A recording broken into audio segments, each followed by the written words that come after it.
Superman needs no introduction. The grandfather of all superheroes, he has been ever present in everything from comics to TV, animation, video games, radio dramas, parades, and even cinema. He's a larger-than-life character whose whole purpose is to inspire us to be better. His is an optimistic goal. Humans can be great, but often lack the inspiration to let loose the better angels of their nature. No matter how hard he gets knocked down, he always gets back up, and he does his best to help us never lose hope in the face of despair. Yet the greatest problem he faces today is that of public perception.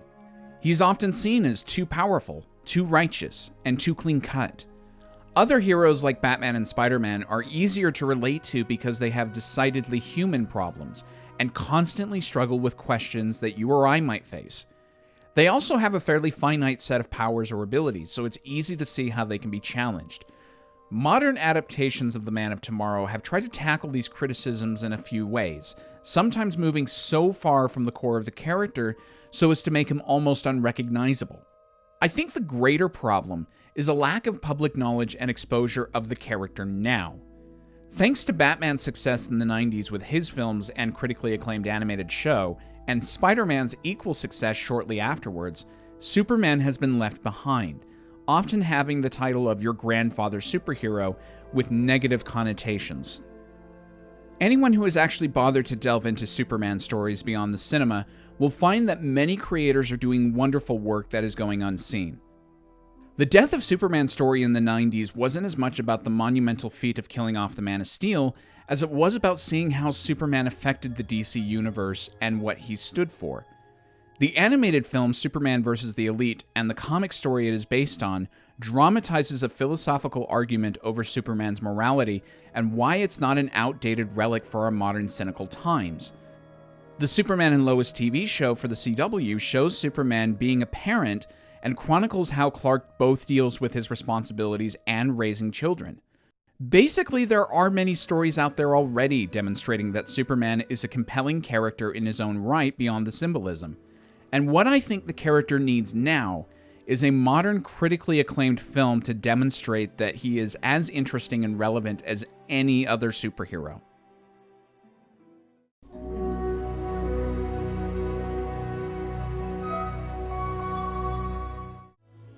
In the 1970s, comics were largely perceived as kiddie fare. Due partly to the rapid success and decline of the Adam West Batman show in the late 60s, the public had a hard time getting past Bam, Zap, and Pow.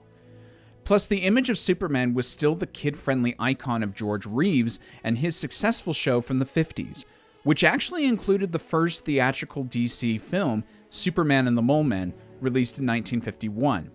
After the double whammy of both Vietnam and the Watergate scandal sinking us into despair about the future, Superman's home nation seemed to be a hopeless pit of despair, and the flights of fancy characters were seen as too inane to be taken seriously. While this was going on, a father and son duo of producers, Alexander and Ilya Salkind, saw the potential in doing an epic based on Superman. They had just finished up their popular film duology of the Three Musketeers, and decided to hire first William Goldman, and then Mario Puzo, author of the Godfather novel, to tackle an ambitious two-film story on the Man of Steel. The Salkinds were going to try and film both installments at the same time, while also trying to sell the reality of a man of flight and super strength using modern special effects. Puzo turned in a very fat script, too large for the project, but a good start. The producers then turned to Robert Benton and David Newman, who brought in his wife Leslie in turn to help refine the script. This was not the first time that the group had worked on Superman before, having done the book for the musical It's a Bird, It's a Plane, It's Superman. The script ended up being very campy, even going so far as having Telly Savalas cameo as his character of Kojak. But the producers were satisfied for the moment and began a large pre-production effort. Many directors were considered, including Guy Hamilton, who had the job for a while, Steven Spielberg, George Lucas, Richard Lester, Francis Ford Coppola, and William Friedkin. After the release of The Omen, the producers hired Richard Donner as director. Donner took a look at what had been done during pre-production and decided none of it was going to work with what he had in mind for the character. He brought in Tom Mankiewicz to perform a drastic rewrite. The key word was verisimilitude. Everything was played as if it was the reality of the world of the characters and done straight. That doesn't mean that there wasn't levity or humor, but it had to come from the personality of the characters, and not clash too much with some of the heavier material. Donner did a lot to transform the picture into what it is now. He strongly advocated for casting an unknown in the leading role. And so despite many famous people being considered, the part went to 25-year-old Juilliard graduate Christopher Reeve. He also tried to make sure the effects were up to snuff, and worked hard to get the pieces right for the two films, ballooning the production time from 7 to 8 months to 19. I could easily make a whole nother video just on this production, but suffice it to say, it was a very troubled and expensive shoot. Donner had vehement arguments with one of the producers, and after they had finished 3/4 of the production, it was decided that they should focus on getting the first one done. The logic was that if the first film failed, there would have been no audience for the sequel. Besides, if the first film made money, the production of the sequel would be a smooth ride as most of it was already shot. So Donner and crew finished the first film and held their breath to see what the world thought. Thankfully, their hard work paid off. Superman the movie was a smash hit with both audiences and critics, becoming Warner Brothers' most successful film at the time. It cemented Christopher Reeve as the character and practically guaranteed the production of more films. The film has since been selected for preservation by the Library of Congress National Film Registry for being culturally, historically, or aesthetically significant. The plot is fairly simple. It's an adaptation of the Superman origin for the first hour, coupled with a few events surrounding his emergence in Metropolis. Jor-El foresees the coming calamity of Krypton and places his son Kal-El in a spacecraft and sends it to Earth. An American couple, Jonathan and Martha Kent, find Kal-El and adopt him as their own son with a new name, Clark Kent. Upon reaching the age of 18, Clark finds a crystal that came with him from Krypton and decides to leave home. With the help of the crystal building a magnificent fortress of solitude, Clark learns everything he needs to know about his heritage and his special mission to Earth. He makes his first appearance in Metropolis, both as the bumbling reporter and as Superman. When Superman first emerges as a hero, a devious criminal named Lex Luthor sees a wonderful challenge to overcome, and he sets in motion a plan to both commit a standout crime and destroy Superman in order to cement himself as the greatest criminal that ever lived. I remember seeing this film as a kid, and something about it always stayed with me. It wasn't until I was in college and I watched it with a girlfriend of mine at the time that I came to really appreciate it. Since then, I've had the pleasure of seeing the film in theaters, and it's one of my favorite superhero films of all time. That's mostly down to two pillars: the sense of sincere optimism at its core, and the hero who feels incredibly relatable to me. So much has been said about Christopher Reeve as Superman, and while I've seen many try to make a case for people like Henry Cavill or Tom Welling being the best incarnations, I respectfully have to disagree. It's not that only Reeve can play this role. I've had plenty of other favorites, most notably George Newbern and Tyler Hoechlin. It's that Reeve so embodies the spirit of the character and has done the best job of grounding him for me. This Superman stops both to save cats out of trees and the president, but you can see how all of this weighs on him at times. He is under enormous pressure, faces incredible opposition, sometimes from within himself, and he gets angry, frustrated, sad, or joyful. He feels like a real human being to me, trying to be the best that he can. He doesn't lose faith in people, and he does his best not to lose the trust of humanity, for if that trust is broken, the consequences can ultimately be more dire than any one of Lex Luthor's schemes. While I love the tortured hero whose job is psychologically tormenting, and the kid with too much on his plate while he is growing up, I also want to see the heroic icon who is a humble servant of the light. He doesn't see himself as a god and would never want people to live in fear of him.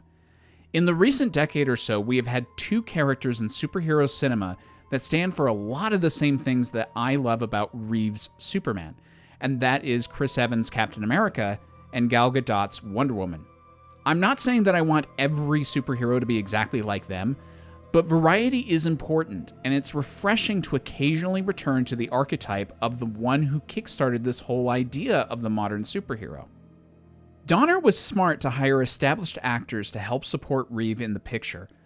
Marlon Brando always seemed to be the least invested in his role to me, and yet Brando's presence and mastery of the acting craft does help to create a distinct and fascinating character in Jor-El.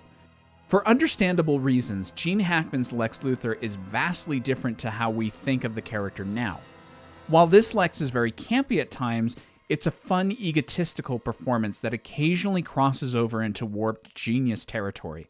I love watching this Lex and this Superman face off against each other, and they blend together so well that neither feels off in this pairing. Lex also gets some of the best moments of the film, and I personally still think of him as one of the most fun of all supervillain performances. Margot Kidder's Lois Lane is an interesting beast.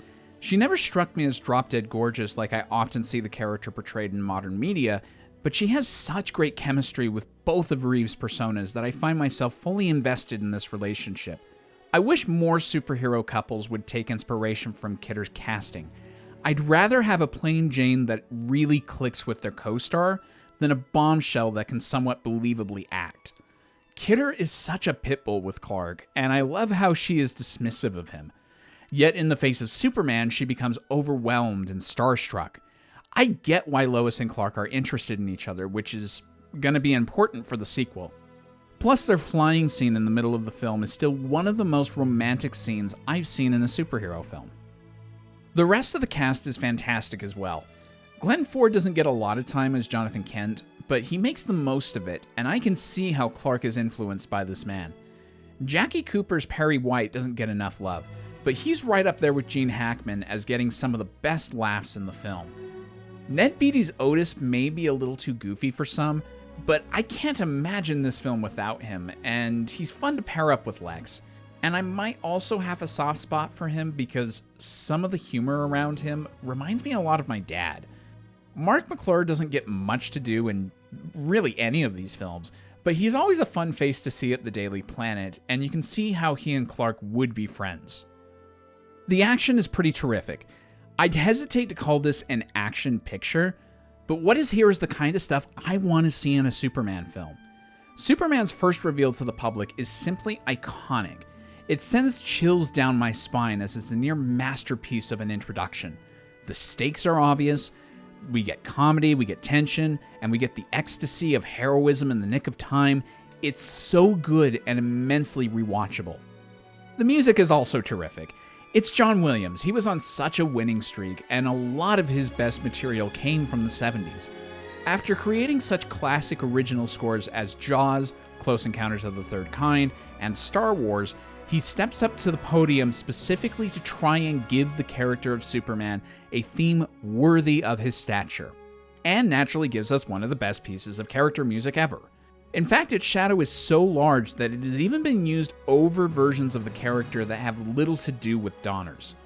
The DCEU has used the theme a few times over Cavill's Superman, although I personally don't love the idea of the theme being there at all.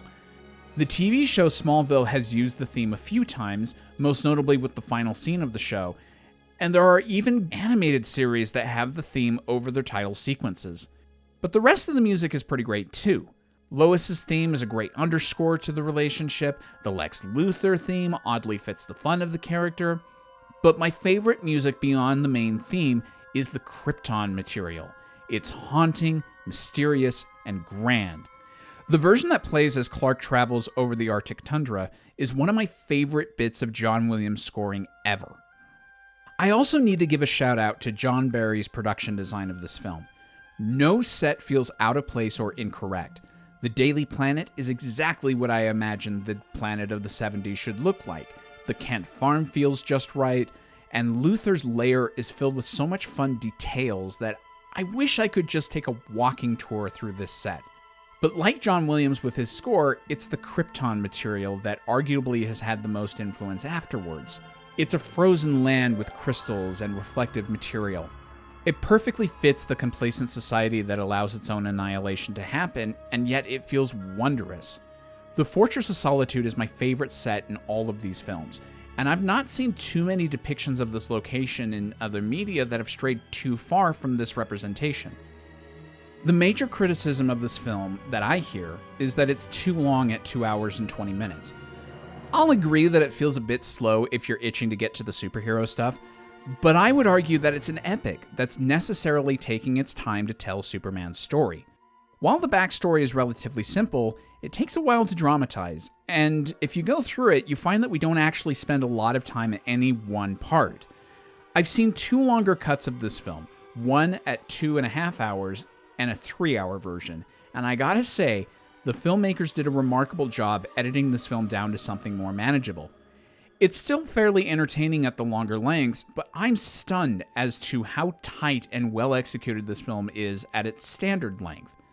The resounding good remark I remember from my girlfriend at the time when we watched this in college was that she never felt that the film dragged. We are almost a full hour in before we see Christopher Reeve fly out of the fortress in the suit, and she said, "Wow, that was fast." When I reminded her that we were almost halfway through the film, she couldn't believe it. In case you can't tell, I love Superman the movie. I think it was exactly the right kind of adaptation for the character at the moment, and it never feels too dated for me to enjoy now. The key difference between this and a lot of other Superman projects is that it's made by people who love and understand the character. If I ever put together a ranking of my 10 favorite superhero films, I'm not exactly sure where this would land, but it would almost certainly still be in the top 5. And given that the film is approaching 50 years old, that's no small feat given the staggering number of superhero films we've had in just the last 20 years.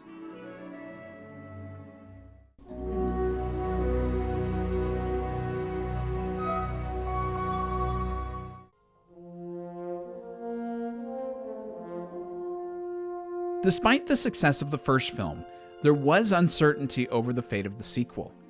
Donner had every intention of going back and finishing it, but the producers felt that the tensions between them and Donner, coupled with the overwhelming escalation of the budget, justified them in replacing their director with Richard Lester, an accomplished director in his own right who had done the Musketeers pictures with the Salkinds and was an associate liaison between Donner and the producers towards the tail end of the production.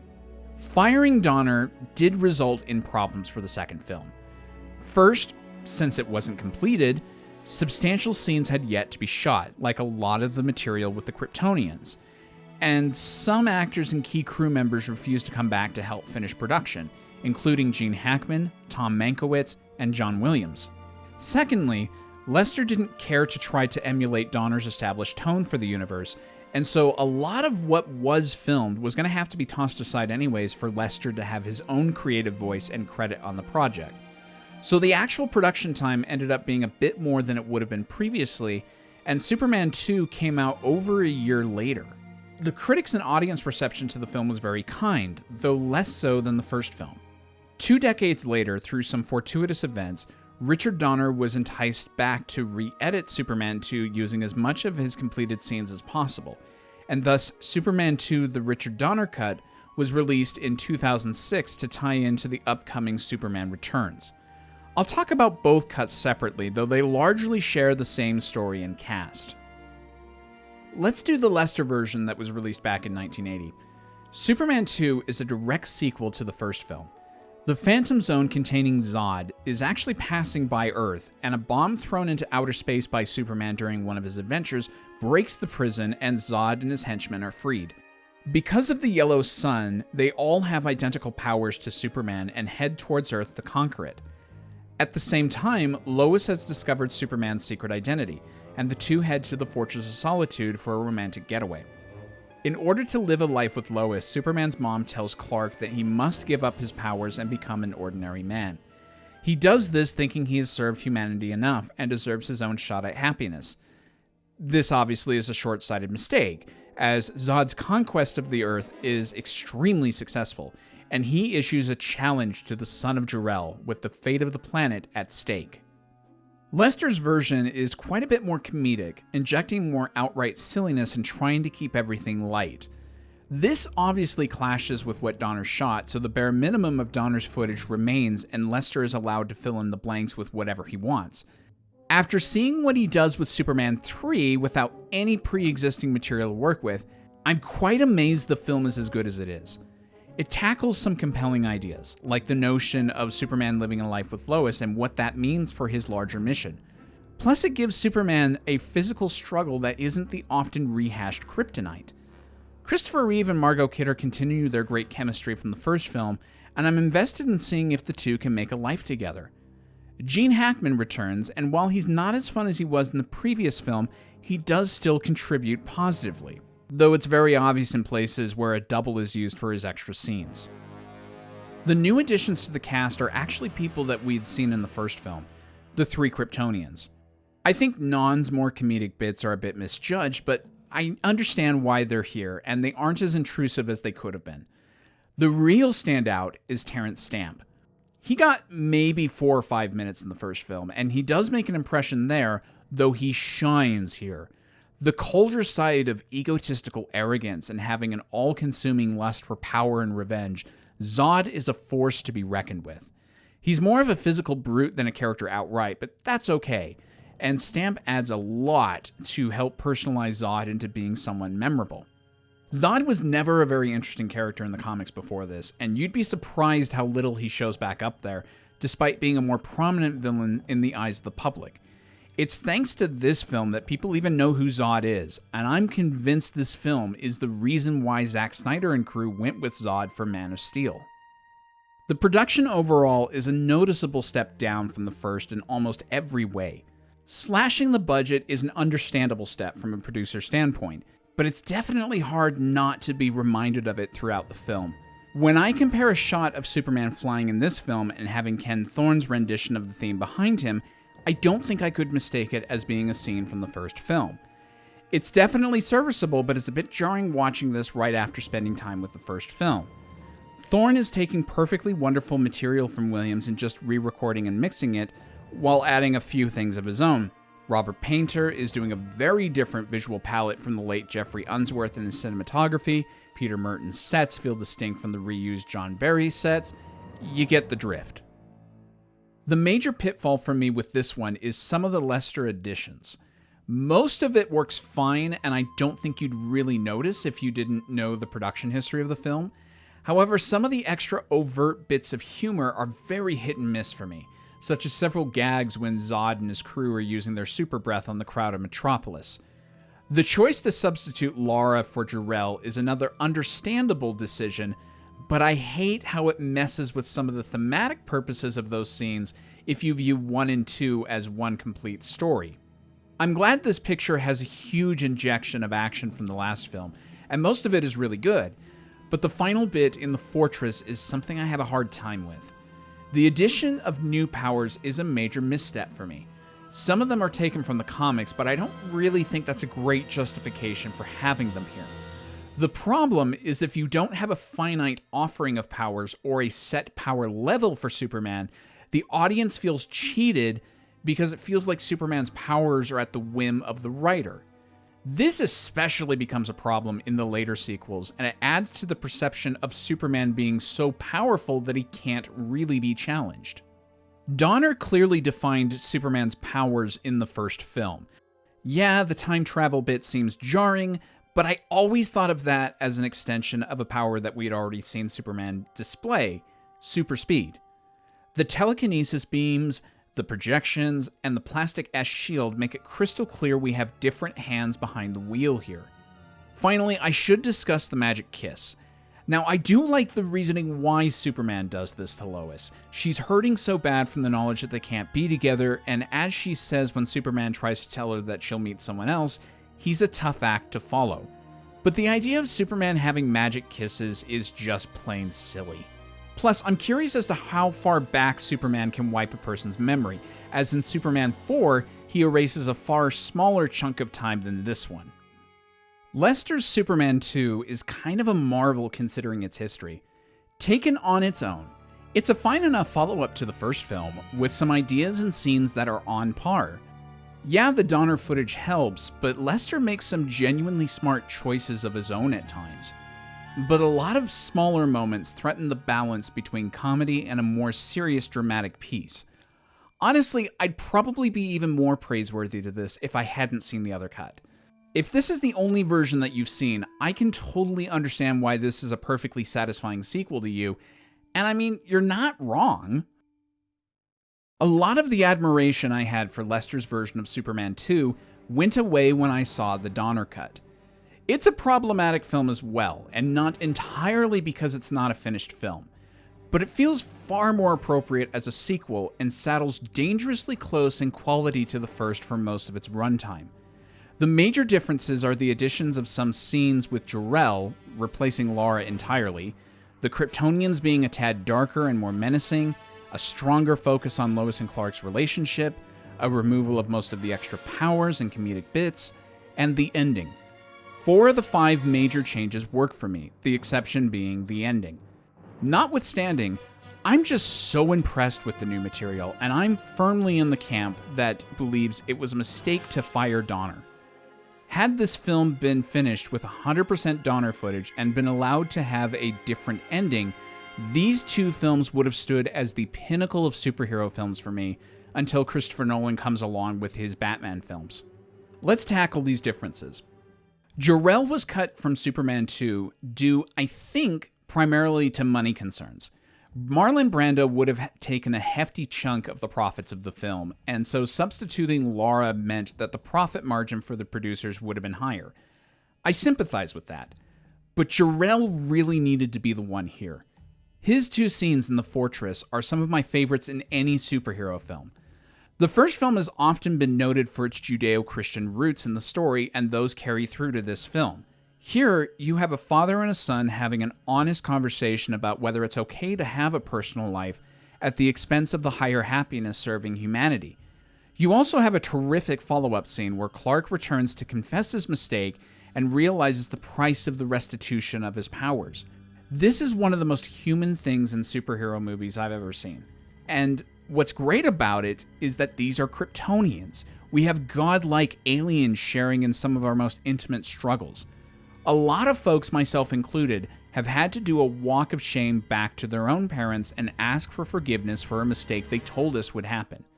To see Superman do this makes me feel even more inspired by him, and these scenes alone I feel justify the existence of the Donner cut.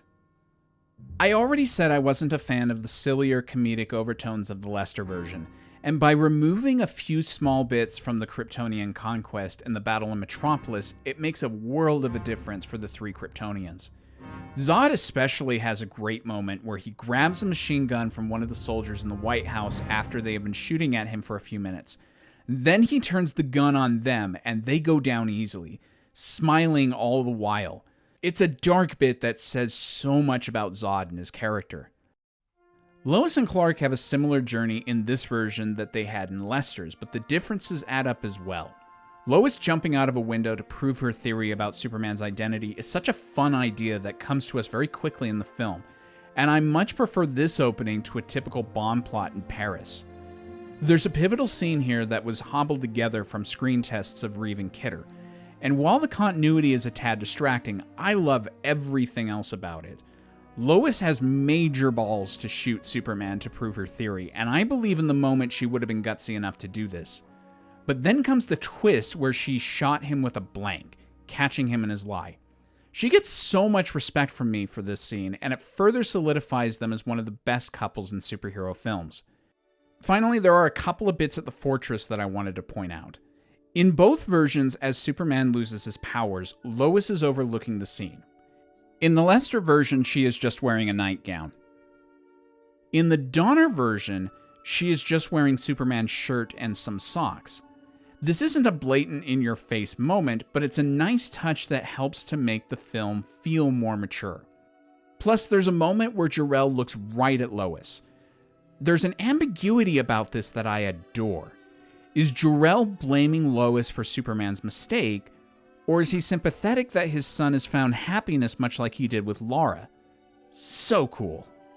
As I said, the major thing I don't like about this version is the ending. Replacing the magic kiss is another instance of Superman turning the world back in time.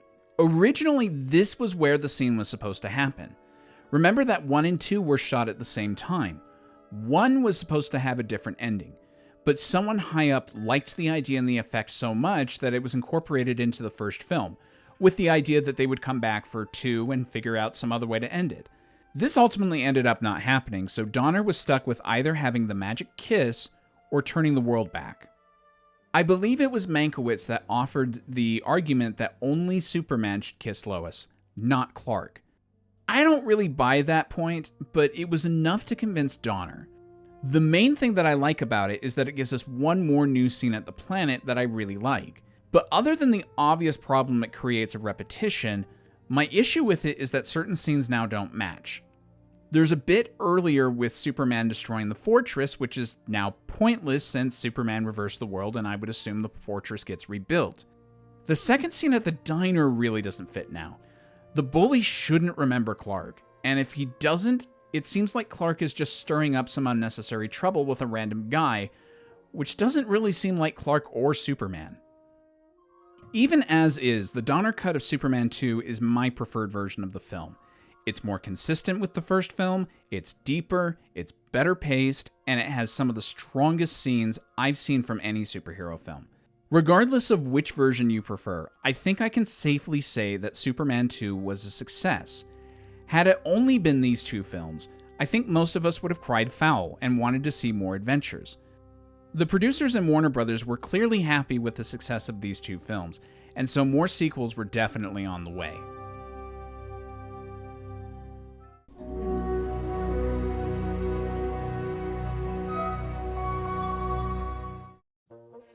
Superman 3, released in 1983, was directed entirely by Richard Lester, with the script by the Newmans and featuring a lot of the same crew from Lester's Superman 2. However, there would be some newcomers to the cast. Annette O'Toole would play Lana Lang. Robert Vaughn would play the new bad guy, Ross Webster, and would have a prominent ally named Gus Gorman, played by the wildly talented Richard Pryor. This film would attempt to do quite a few new ideas, focusing on computers, Superman becoming evil, going back to Smallville, and continuing in the comedic, lighthearted direction that Lester brought to Superman 2. Unfortunately, this film was a misfire, and not a tiny one in the corner. While it did make quite a bit of money, it was panned hard, and I feel deservedly so. This film was the beginning of the downfall for the Salkind series, and Superman as a franchise has never quite recovered, consistently delivering either panned or polarizing entries afterwards. There are a number of solid ideas with this one, but they all get squashed rather resoundingly. Gus Gorman, a low-level computer programmer, engages in a salami-slicing style embezzlement of money at Websco. The CEO, Ross Webster, notices this trickery and instead of firing Gus, decides to use his computer skills to help him make even more money. When Superman stops one of his schemes, he has Gus make some kryptonite in order to stop Superman. But because kryptonite has an element that's not found on Earth, the fake kryptonite doesn't work as intended. Instead of killing or weakening Superman, it makes him selfish and rude. He neglects his responsibilities and thus allows for Webster to go about his schemes. After a few more conquests, Gus asks for permission to make an all-powerful computer that can do absolutely anything, even destroy Superman. Just from the plot synopsis, can you see some of the problems? Bringing in Richard Pryor was the first big mistake. Having star power was always a benefit to the previous 2 films, and this series has always been willing to have some cheeky levity. The problem is that Pryor is doing some really over-the-top, wacky things that just aren't funny. Pratfalls and slapstick may seem like a lesser form of comedy to some, but I would argue it's one of the hardest to get right. The Three Stooges often seem to have that elusive magic in their shorts, and I'm so confused as to why many others can't seem to pull it off. Whether or not you think the comedy is funny, and this is clearly just a taste issue with me, the added problem here is that this kind of slapstick has no business being in a series that started out as a sprawling opus about a godlike alien who brings out the best in people. The scenes are protracted, intrusive, and sometimes goes out of its way for a laugh and breaks the reality of the film. Robert Vaughn is a fine choice for the villain role, but Ross Webster is a huge letdown after Hackman's Lex and Stamp's Zod. To go from the greatest criminal mind of our age and a Kryptonian general to a greedy tycoon is a bizarre step down. Now, Superman does have corporate tycoons as regular villains, like Morgan Edge, and Lex Luthor would eventually become one of these. But those tycoons should have something personal against Superman besides just getting in the way of profits. Webster's got nothing like that, and so he comes off as generic villain number 234. The idea of Superman going up against automation and computers is an idea that has potential. Remember that one of Superman's greatest adversaries is Brainiac. But this film doesn't present something interesting with that idea for Superman to tackle, nor does it provide any interesting commentary for it. He just fights a big computer at the end, which can somehow synthesize kryptonite, more on that in a bit, and doesn't seem to care to make any point about the over-reliance of technology, which seems odd given the prominence of the computers and the bad guys are misusing them for profit. Clark going back to Smallville and having Lana Lang as a love interest is my favorite idea of the film. After where we left Lois and Clark in the last film, I think it's a fine choice to let someone else get a shot for a film.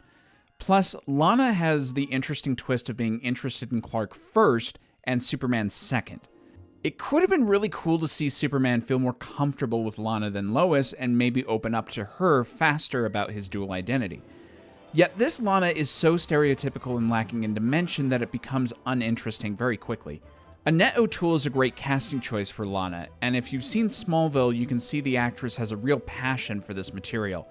But her talents are wasted here, and it's easy to forget she's even in this film despite being in a large part of it. Superman going evil is always a fun idea, but Superman doesn't really go evil, he becomes rude and arrogant, which is not the same thing. I'm not interested in seeing a Superman who straightens the Leaning Tower of Pisa, blows out a torch, or who has sex with the villain's girlfriend. I'm interested in seeing a Superman who takes advantage of the people and uses his powers to lord over them. And that idea has been explored wonderfully in stories like Injustice: Gods Among Us. Plus, with Christopher Reeve being the epitome of altruism, you'd have a fascinating look at how someone like that goes about winning the trust of the people again. But like so many other things in this film, the idea becomes an excuse for comedy, and there's never any thought to how this would actually affect the world he serves. The fight in the junkyard gets singled out a lot of the time for praise, and I will agree it's the best part of the film, even if I have issues with its presentation. But I feel like the fight is deserving of a far better story to precede it than the one it's a part of. The production elements are on par with the last film for the most part, and that makes this all the worse. This is a D-level story with a solid production surrounding it. Knowing where the series eventually goes in quality, it's nice to see one more film that clearly had some money behind it. Yet, I'm so distracted by a lot of the story points that I keep forgetting this was a project with some real talent behind it. For example, Gus can't make kryptonite because of an unknown ingredient, which makes sense. Yet the supercomputer can somehow synthesize kryptonite later and it actually works against Superman? Also, the computer determines it can't be destroyed by acid, so it ignores it. But a self-aware entity that can make kryptonite out of unknown elements and transform humans into cyborgs doesn't count on Superman using his heat vision to heat up the acid so it can cause damage? Out of 112 subsidiaries that Webster can send Gus to hack into Vulcan, he goes to Smallville? Webster happens to have the controls for the rockets to attack Superman look like a video game, complete with a scoring meter? When Superman gets entrapped in a bubble towards the end, the villains say he won't survive for long in there. Why would Superman not being able to breathe be a problem? He goes to outer space constantly. When Gus comes to deliver the fake kryptonite to Superman, shouldn't he be wary of handling it given how it affected him in the first film? Jeanette Kahn, former president of DC, said in an interview that including Pryor in 3 was a sign of a lack of faith that the Superman character could keep carrying audiences' interests for more films, and I think that's exactly right. Adding to that issue, any idea for Superman to tackle on a character level gets botched for the sake of comedy, which seems disrespectful. It makes you question what was the creative spark behind the film.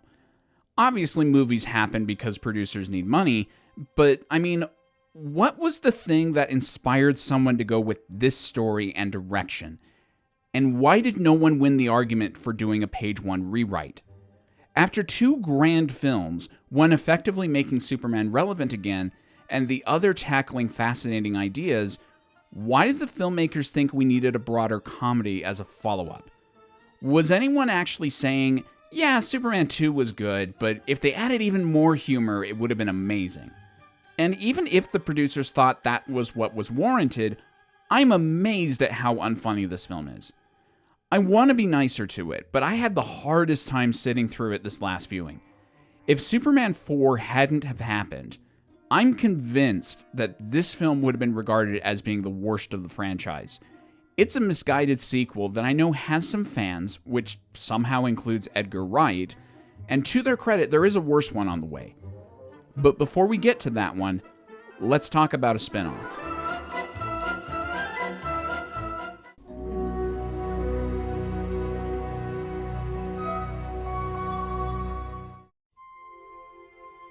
The idea for bringing in Supergirl to the franchise was already broached in the original treatment for Superman 3.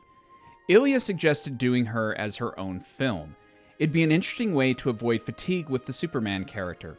It allows for a different kind of story, and this would be the first major comic book film with a female lead. Richard Lester passed on the project, as did Robert Wise. French director Jeannot Schwartz, who had just worked with Christopher Reeve on Somewhere in Time, was given the job.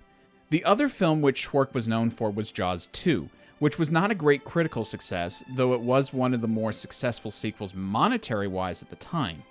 Following in the footsteps of the past films, Helen Slater, a complete unknown right out of high school, was cast as the title character, with a great ensemble of supporting cast members to help carry the movie. Kara Zor-El, a cousin of Superman's, is living in Argo City, a remnant of Krypton. A wizard named Zoltar lets Kara see the power source of the city, an Omega Hedron. The Omega Hedron accidentally gets shot out into space, and Kara goes off after it since Argo City will be destroyed without it. The Omega Hedron lands on Earth and is picked up by Selina, a local witch who seizes on the potential of the object to enhance her own powers. Once on Earth, Kara needs to find the object, fight Selina, and return home. Unfortunately, this film was a flop, setting a depressing trend of female superhero films being bombs for a few decades until the first Wonder Woman film in 2017. Jeannot Schwartz seems to think that the lack of success was because it didn't do what audiences expected, not because the film missed the mark. I respectfully have to disagree. The problem is that there is no internal logic to the film, and it does not seem to care about little things like consistency of characters, natural flow of storytelling, explanation about anything, or acknowledging the expectations we might have from being viewers of the previous films. Everyone seems to be an idiot, not least of all which is Supergirl herself, and thus any fun we could have by the fun action is marred by all the mishmash of visuals and performances. Plus, it's just not a very interesting story. There are exactly 3 things I like about this film. First, Helen Slater. She's a fine choice for the role, and she brings a similar conviction that Reeve did for his films. No matter what is going on, Slater treats it with surprising belief and weight, and thus I wish she was in a much better film with the same attitude. But given that this is all that we have, I'm doing my best to enjoy an actress I know can do better. She has since returned for a few other DC projects playing different roles, and so I got my wish to see her better utilized. The second thing I like is Jerry Goldsmith. Given that he was originally going to be the one to score Superman the movie after having worked with Donner on The Omen, I'm fascinated to finally get a glimpse of what that might have been like. It wouldn't have been in the same league as Williams' score if this movie is anything to go by, but it would have been perfectly fine, even great in places. The final thing is the idea of bringing magic into the franchise. Most people only think of kryptonite and superior strength as being Superman's weaknesses, but magic is also one of them and is never used as much as it could be. That's why Superman isn't the clear winner in every fight. Shazam gets his powers from a wizard, hence why team-ups and fights with them are interesting. There's a great Superman the Animated Series episode where Ra's al Ghul uses magic to subdue Superman. So I'm happy to see more mining of the comics to come up with interesting challenges for Kryptonians to tackle that aren't super strong opponents and kryptonite. But that's about it. Faye Dunaway and Peter O'Toole are some of the finest actors we've ever had, but you wouldn't know it if this is all you had seen of them. And Peter O'Toole seems strangely miscast as a lovable renegade, even though that was the kind of role he got famous for. Supergirl's quest is to save Argo City. Its relationship with Krypton and it being in inner space makes no sense to me. And yet she wastes so much time when she gets to Earth when her home is on a ticking clock. She decides to attend a school and become interested in a local hunk, who Selina just happens to fall in love with as well. Lucy Lane and Jimmy Olsen are just here to superficially acknowledge the presence of the other films. Peter Cook and Brenda Vaccaro are incredibly pointless here, and the film just feels so long and dull. There are a few minutes just showcasing Supergirl flying around, and while it's visually pleasant to watch, it just makes me frustrated that time is wasted here not developing character or progressing on the story. And the so-called romance between Supergirl and Ethan is a really tired and contrived move. By the way, the commentary on the DVD for this one is really telling. Schwartz spends most of the time talking about the cast and the effects, which seem to demonstrate where his priorities lay. Very rarely does he talk about anything substantial, and he often admits that he never explains certain things, like how Supergirl winds up on Earth with her traditional costume, or what the Omega Hedron does. And when he does talk about something else, he's drawing parallels to classic tales with female protagonists, as if allusions and references substitute for depth. This movie just feels pointless to me. I'm not going to act like Supergirl is an inspired icon of a character like Superman is, but she does deserve better. Thankfully, she's been treated better in things that I've seen of her. The DCAU, Smallville, and the Arrowverse all give her a better presentation and help me to have an idea as to why she's an interesting part of the Superman legacy. I appreciate the Salkinds taking a chance on a different kind of film, and there was talent in the cast and crew, but that risk seemed to backfire quite a bit. I felt the need to bring up the film here because not many people seem to remember that it even exists, and those that do tend to rip it apart. It just doesn't leave enough of an impression on me for me to even call it one of the worst superhero films I've ever seen. And maybe in its own way, that's enough of a condemnation. It's just not notorious enough to be remembered.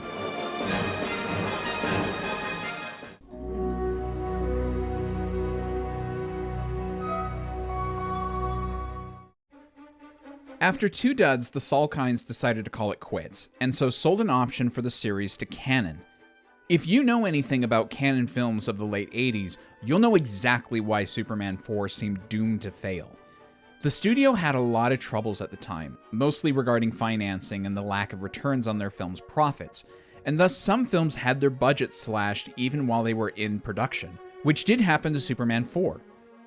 Christopher Reeve only came back because he was allowed a couple of caveats, like a say on the story, and having a pet project of his financed, Street Smart, which became one of the most notable Canon films critically, and so he tried to make something of this situation. He was responsible for bringing most of the original cast back in, especially Gene Hackman, and pitched an intriguing idea for the story. With the escalation of the nuclear arms race, Superman wrestles with whether or not he should get involved with the problem.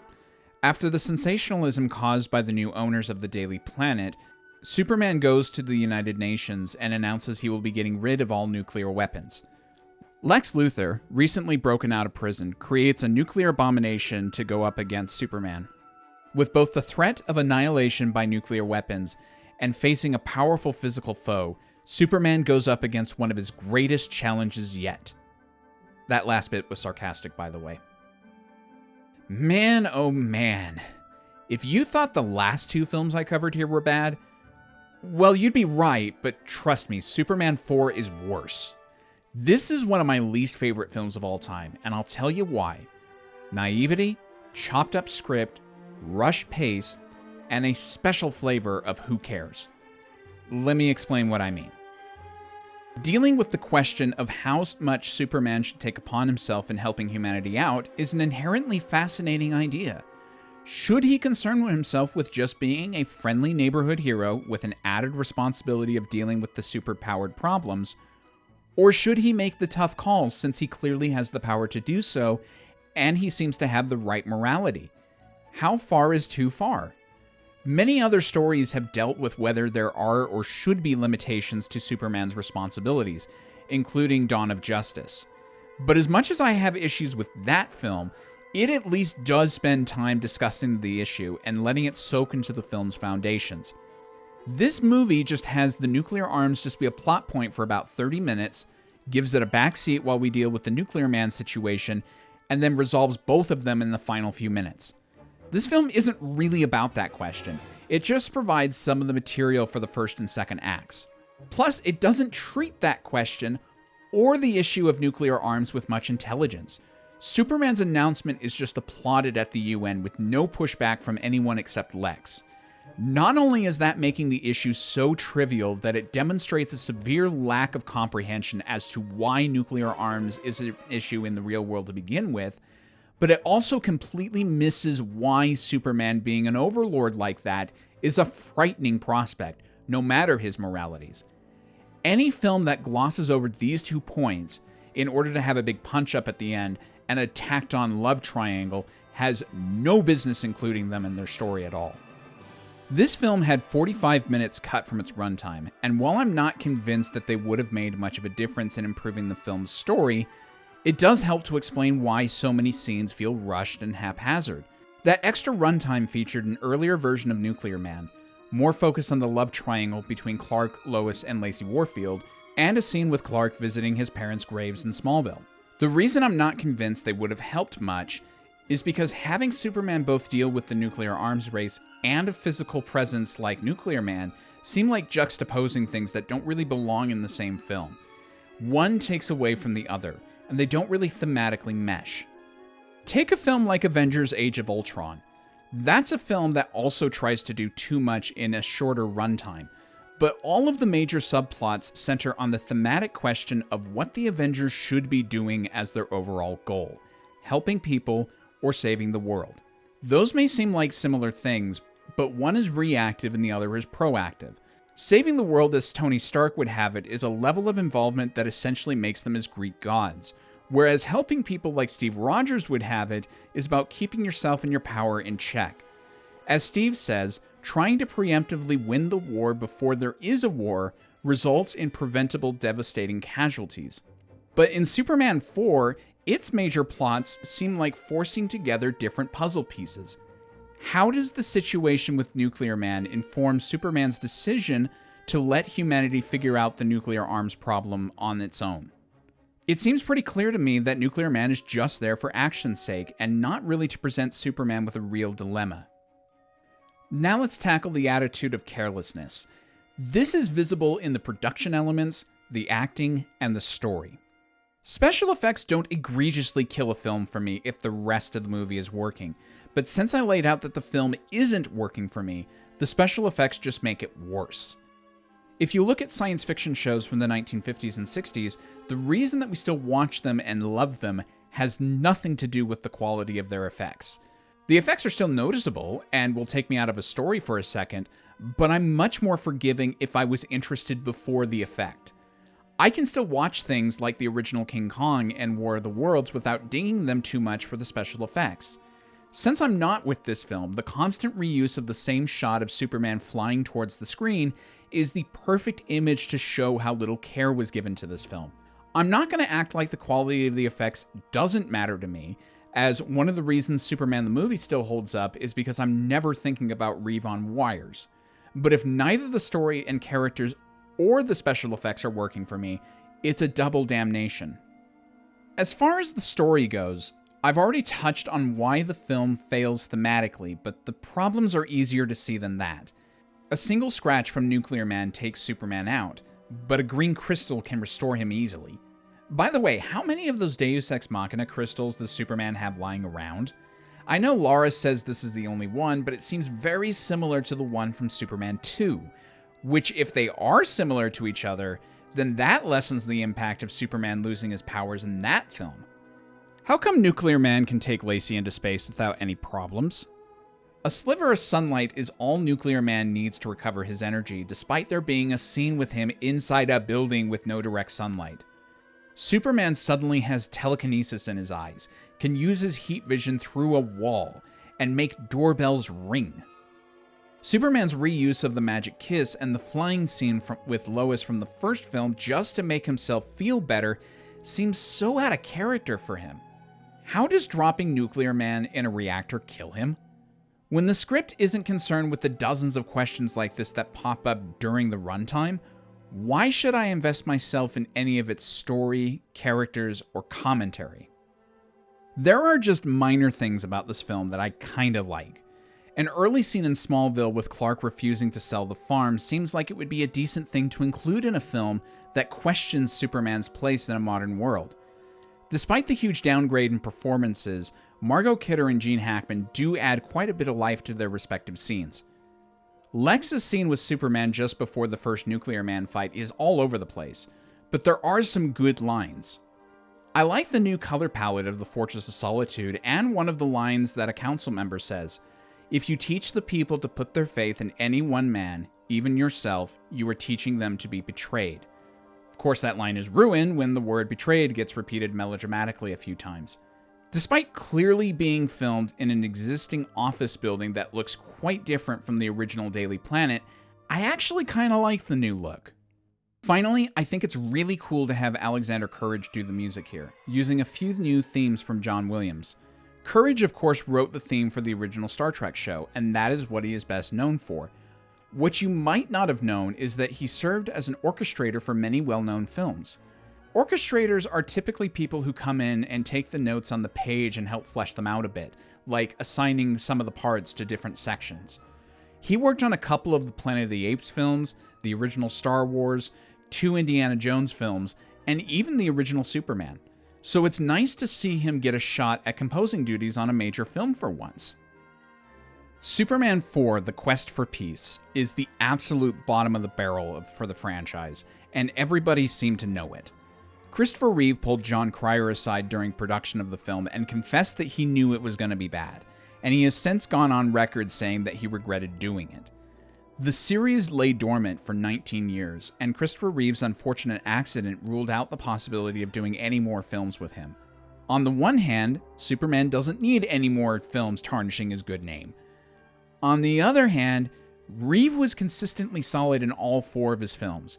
No matter how bad they got, Reeve continued to prove that he was the best choice for the character, and all subsequent incarnations, be they comics, films, shows, and video games, owe a debt to him.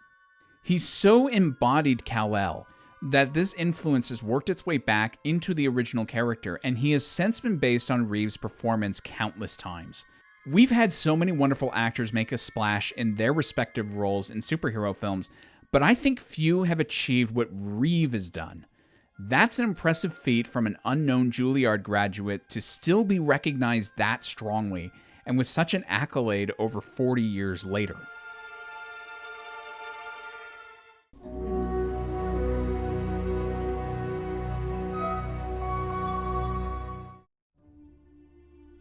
I normally would have ended the video right here, but the thing is that this version of Superman ended up having one more film adventure almost 20 years later, and that, of course, is Superman Returns.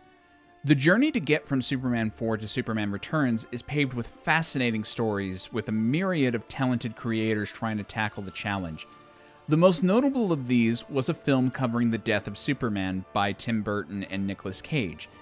If you don't know much about this failed production, you were probably confused by some of the stuff in the 2023 Flash film, and I'd recommend checking out a documentary called The Death of Superman Lives: What Happened.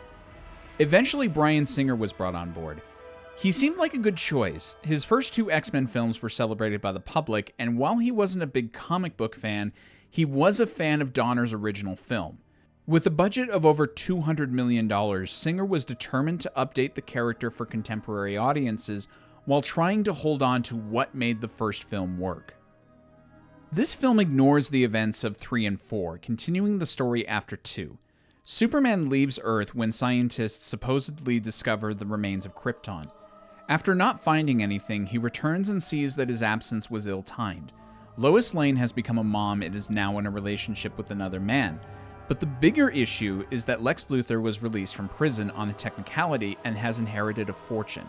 Lex secretly infiltrates the Fortress of Solitude and makes off with the Kryptonian crystals so as to harness the technology for his own gains. Superman is once again pitted against his arch-nemesis while also trying to prove to the world why he continues to be needed, both physically and symbolically. This film was initially received very well, yet shortly thereafter, people seemed to either turn on the film or quickly forget about it. I must admit, I was puzzled by the positive reception when I saw the film. I didn't hate it, but I was mostly indifferent to it. I didn't rewatch it until years later and was once again left disappointed. Every time I watch it now, I hope against hope that it will finally click with me, but that has yet to happen. There are so many things I like about this film in a vacuum, but there are a few overwhelming problems that hinder the enjoyment I get from the film.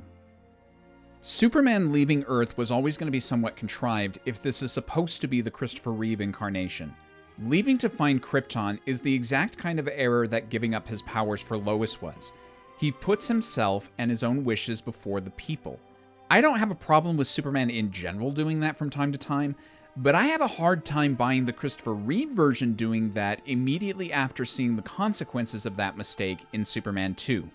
I'd have thought he would have learned his lesson. Regardless of the reason, I was willing to look past it because I've always wanted to see Superman effectively tackle that question of why the world needs him.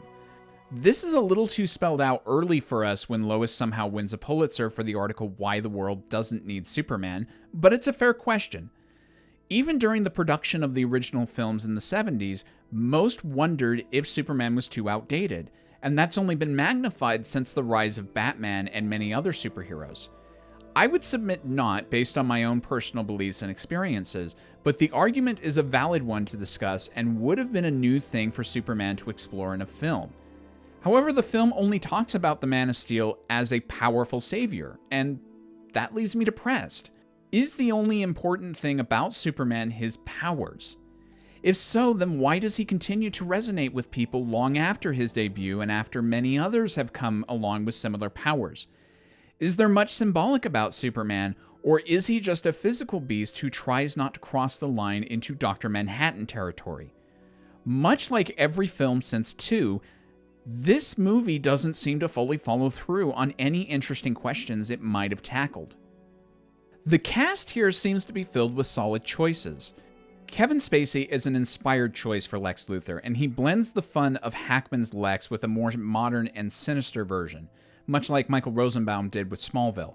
While I wish his plot wasn't so similar to the first film and that he didn't make the same kinds of mistakes, he's the biggest bright spot in the movie. Sam Huntington is pitch perfect casting as Jimmy Olsen, and this is the most I've ever enjoyed the character. Frank Langella is a bit too different from Jackie Cooper's Perry White, but I enjoy his more quiet take on a boss from hell. But Kate Bosworth is horribly miscast as Lois Lane. She's way too young for the character and looks like it. Since this is Margot Kidder's version of the character, there's no way that I'm buying her as a 30-something experienced reporter. Bosworth was 23 when this film was released, and she looks to be a college graduate. And by the way, Sam Huntington is a year older than she is. Margot Kidder was about 30 when she did this role, and even if she was supposed to be a few years younger, you'd still have to add the 5 years in between the films, as well as keeping in mind that Lois was an established presence at the Daily Planet before Clark came in. There's another problem with this character that I'll get to in a few minutes. I feel like James Marsden's Richard White is pretty pointless in the grand scheme of things. I get that he's a friendly contrast to Superman, an upstanding man who flies, is noble, is courageous, and takes care of Jason. But beyond Marsden once again playing a third-wheel character in a relationship, nothing is really done with him. And now let's talk about Brandon Routh. Routh has since proven that he had the potential to be a great Superman. Go watch him play the character on the Crisis on Infinite Earths Arrow crossover. But he is just so sullen and quiet here. He's incredibly monosyllabic, and so I feel like I don't get enough of him to feel like he's playing the same man that Christopher Reeve was playing. Don't get me wrong, he's got the look down, and I think his Clark is much closer, though somehow not quite as charming, but I'm not really allowed to know Superman on a fundamental level like I did before. And that's perhaps one of the biggest problems of the movie. The very core of the characters feel like such a departure from who they were in the first 2 films. Regardless of how they've developed over 5 years apart, if we're to treat this as an honest sequel to the earlier films, the characters have still got to be identifiable as those earlier versions. When I see Routh and Bosworth doing their scenes together, it just feels like two new incarnations rather than older versions of Reeve and Kidder. For example, giving Superman an illegitimate child seems so against the original's values that I'm not sure why the idea was ever entertained, much less filmed. If he was raised with small-town values, that would have included taking responsibility for a child and their mother. Plus, if Superman stands for truth, why does he give the Jor-El speech to Jason while he sleeps like it's a secret and confirms his parentage? Why doesn't Lois and Superman have a conversation about Jason at the end of the movie? I suppose that's what the "I'm always around" bit is supposed to be, but because I feel like I don't understand these characters, I'm lost as to why they make the decisions that they do. You can call them the same characters all you want, place them in the same universe, give them the same backstories, and explain away some of their personality changes, but if the audience doesn't buy Routh and Bosworth as being evolved versions of Reeve and Kidder, then you've lost the opportunity for us to bring over two films prior of investment, when you could have actually spent that time building the romance from where we left off with them. Singer has said in a retrospective interview that it would have been better to have done a full-on reboot of Superman rather than trying to replicate Donner's original. And in hindsight, I think I agree. Superman Returns is overly reverential to Donner's film, and while that doesn't work a lot of the time, especially in its emulation of pacing and lack of action, there are times where it does work. The plane rescue is a classic scene, and while it's a bit drawn out, it's a great way for Superman to reintroduce himself to the world. The romantic flight over Metropolis is a great update to the original, and I love the exchange between Clark and Lois above the city. Using the John Williams materials may seem like the obvious choice, but John Ottman so masterfully picks what themes to reuse, as well as coming up with original themes, and orchestrates them together so beautifully that this is probably my favorite Superman score ever. Highlights include any of Superman's entrances into an action scene, the build-up to Lex firing the kryptonite rocket, and Superman rejuvenating himself in the sun. This film also has some great visuals. Superman in the sun, like I mentioned, Superman and Lois flying in front of the globe at the Daily Planet, Superman lifting a car over his head like Action Comics #1, Clark leaping over the fields of Kansas, and the design of the fortress and the planet offices. This is just a pleasurable movie for me to look at, despite being a bit iffy on the color correction. I'm also of two minds on the costume for Superman. I like getting rid of the S shield on the cape, keeping the underwear, and the particular shade of blue. But I think the shade of red on the cape is too dark, and the shield on the chest is too small. In many ways, Superman Returns seems to be a movie that's right up my alley, but in others, it seems to fall short on its promises. It wants to be Donner's original, but it feels like such a superficial emulation of that movie and doesn't seem to comprehend why the movie continues to resonate with us today. It's certainly a lot better than the previous three efforts, but it falls short of the first two. Technically, we've tackled 7 films in this retrospective: Superman the movie, 2 versions of Superman 2, 3, Supergirl, 4, The Quest for Peace, and Superman Returns. Superman Returns falls smack in the middle in terms of quality. It's a better made film with a better sense of story and character than some of the others, but it also forgets to stand on its own merits and let the themes and characters take themselves to a natural conclusion. It's got some solid action, some great choices in its cast, and returns to something resembling a competent Superman film, but it represents another missed opportunity in the franchise. While the film was successful, it wasn't nearly at the level that Warner Bros. Had hoped for. And in the wake of Nolan's Batman films, Raimi's Spider-Man films, and with the beginning of the MCU on the horizon, it was clear that something stronger was needed to remind people of why Superman deserves a place in the pantheon of superheroes. And that's where we'll stop. Some may be disappointed that I didn't cover Man of Steel here, since that was the last live-action solo film of Superman so far. But A, that's a clear reboot of the character that has virtually nothing to do with Christopher Reeve's take on the character, which is what this retrospective was about. B, I don't think I'd be able to cover just that film and fully justify leaving out BVS and Justice League. And C, at that point, I'd want to do a full retrospective and ranking of the DCEU, which deserves it to be its own video. Superman as a franchise did a lot of things right.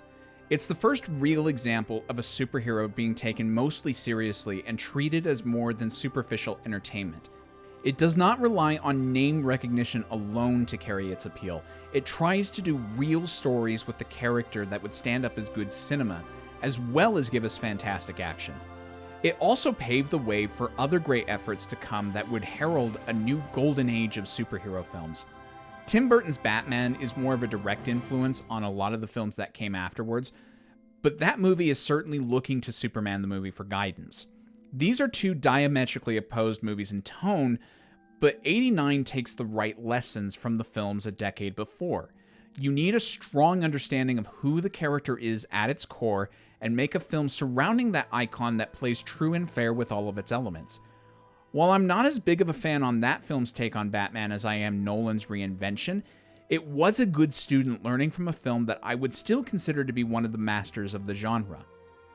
Unfortunately, Superman as a franchise also did a lot of things wrong.